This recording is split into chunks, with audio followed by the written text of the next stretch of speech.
واتقوا الله ويعلمكم الله والله بكل شيء عليم.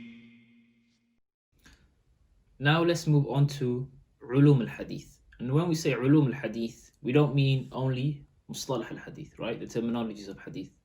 When we say ulum al-hadith, many different sciences of hadith come under it. So you have the ilm of mustalah al-hadith, you have the ilm of dirasat al-asanid, studying the chains of narration, you have the ilm of takhrij, you have the ilm of manahij al-muhaddithin and manahij al-shurrah, you have the ilm of tarikh tadween al-sunnah, you have the ilm of ilal, you have the knowledge of ilal, you have the science of al-jarh wa ta'dil, right? So we'll mention books in some of these sciences. Some of these sciences you might find in one book altogether, or most of them in one book, and some of them you might find that authors have authored books specifically to that topic. Now, let's start off with mustalah al-hadith. Generally, طلاب العلم, what they start off with when it comes to mustalah al-hadith is either منظومة البيقونية or التذكرة لابن الملقن. So, منظومة البيقونية is a poem, and التذكرة is not a poem, right? They're both beginner level.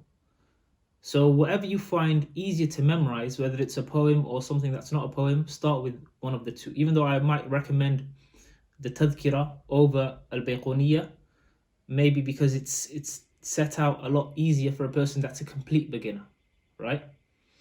So choose that or choose al-bayquniyya, memorize it, concentrate on it.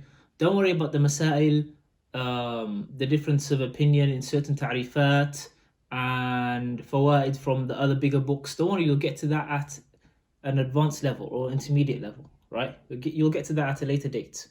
But now, right now, when you're at this beginner level, concentrate on what you have, right? Concentrate on what's in front of you, the beginner level book. Master it, and then after that, move on to a book that's a little bit higher than it. Generally, طلاب العلم would then move on to نخبة فكر by Ibn Hajar, rahimahullah. Now, when you're studying نخبة فكر, first of all, concentrate on the matan before you try and jump to the Sharh of Ibn Hajar, right? Nuzhatun Nadhr. So, try and concentrate on نخبة فكر. Understand what Ibn Hajar is talking about in this matan. Memorize the matan if you can. I would recommend that. The matan is not that big. So, concentrate on it, understand it properly, and then you can benefit after that from Ibn Hajar's Sharh, right? Ibn Hajar's explanation. Benefit from it, concentrate on the Sharh, summarize some of the principles and the fawaid that you have found, and memorize that, what's important from the explanation, right? Then after that, you can move on to اختصار علوم الحديث or الباعث الحثيث, what's more famously known as with the Hashia. So, and concentrate on that, right? And you'll see a difference between الباعث الحثيث and نخبة فكر or نزهة النظر, right? Ibn Hajar's explanation on نخبة فكر. You'll notice a difference, and concentrate on it, and you'll see how the scholars differed in certain definitions when you get to that level, and how some scholars viewed certain ta'rifat to mean, or certain words to mean certain things, right? And you'll come across that and you'll benefit from that, inshallah ta'ala. So concentrate on that intermediate level book, summarize the principles, revise it well, go over it, make sure you've mastered it. After that, you can choose an advanced level book. So, some طلاب العلم might then move on to Tadrib al-Rawi. I might want to choose Tadrib al-Rawi as a book that they want to revise over constantly. Okay? Or you can move on to Fath al-Mughith and choose that, the Sharh of Alfiyat al-Iraqi, to where you're going to constantly revise over that and have that as part of your revision pack. Where, because we said that you're going to have an advanced level book that's going to be part of your revision pack, and that's going to be the book you're going to constantly revise over and add the other fawaid that you're going to benefit from the other books of Mustalah al-Hadith. So for example, if you pick Tadrib al-Rawi, make sure you have another notepad. So after you study Tadrib al-Rawi properly and you've understood its masail and you've mastered it, make sure you have another notepad.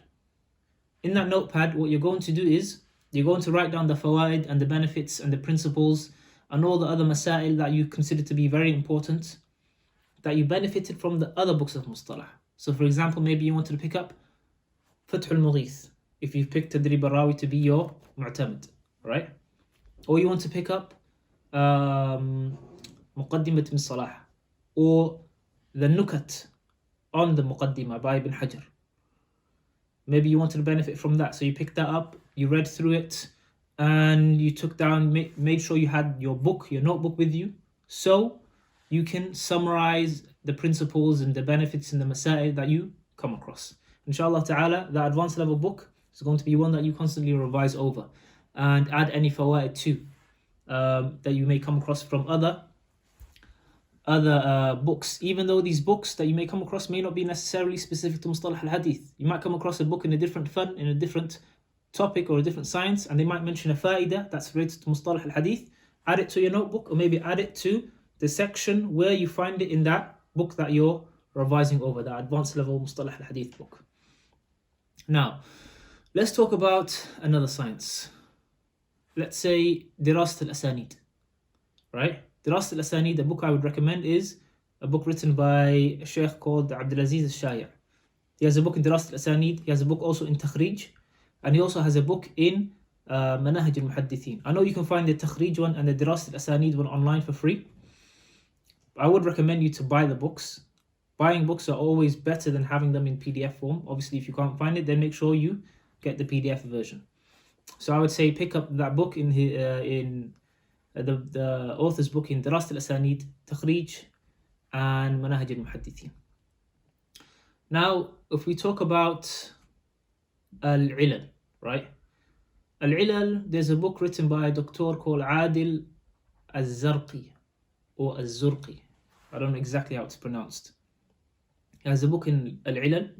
It's like an introduction into the knowledge of Al-Ilal. And he mentions certain principles and dhawabit, and it's very beneficial. And the same author has written a very beneficial book called Tabaqat al-Mukthirin, where he mentions 200 narrators of hadith that are from the most famous narrators of hadith that you'll come across in the most famous books of the Sunnah, of hadith. And he said one of the main reasons he authored this book was to help students identify any chains of narration that they come across, to see if this chain of narration may be sahih from the apparent, right? Authentic from the apparent, or may have some type of deficiency or a problem within it, right? So the way he does that is, in the book he mentions the name of the narrator, when he was born, when he died, what tabaqa he's in. He also mentions, sometimes he mentions who his teachers were, who his students were, right? And the way you benefit from that is if you come across a chain of narration and you see one narrator said he took from another narrator, and you know who both of these narrators are, and you know that this one died before this one was even born. So automatically you know, okay, there's a gap in this chain of narration. So that he said that's one of the benefits of this book and one of the main reasons he authored this book. So I would say pick that up as well. If we move into the ilm of al-Jarh wa al-Ta'dil, there's a book by a Sheikh al-Lahim and another Sheikh Abdulaziz al-Abdul Latif. His book is called Dhawabit al-Jarh wa al-Ta'dil. It's a very beneficial book. You can find it in PDF form. You can find both books. I'm sure you can find both books in PDF form. If you can't go to the maktabat, you can't go to the bookstores, and maybe even if you're unable to purchase it online, you can find it a lot of the time in PDF form. Let's talk about another science, the Tarikh Tadween al-Sunnah, the history of compiling the books of hadith. Al-Zahrani, a sheikh called Al-Zahrani rahimahullah, has a book in this, Tarikh Tadween al-Sunnah. It's a very summarized book. You can even summarize it into a few pages, summarize the most important points, and it's laid out in a very good way, where he talks about each book of hadith, the author, and he mentions some beneficial and important points. And we'll stick to that inshallah ta'ala, right? So I mentioned that a lot of these ulum, you might find them in one book, or you might find them in books that are specific to these specific topics. So what I would say is make sure you have either a book in each of these specific topics, or find a book that gathers a lot of these topics in one book, right? Even though the first option would be better, because you have something that you can go back to and revise over a lot easier and add fawaid to. Inshallah ta'ala, we'll keep at that. We don't want to go into too much detail. Just want to make it summarized just so beginners can benefit, inshallah ta'ala.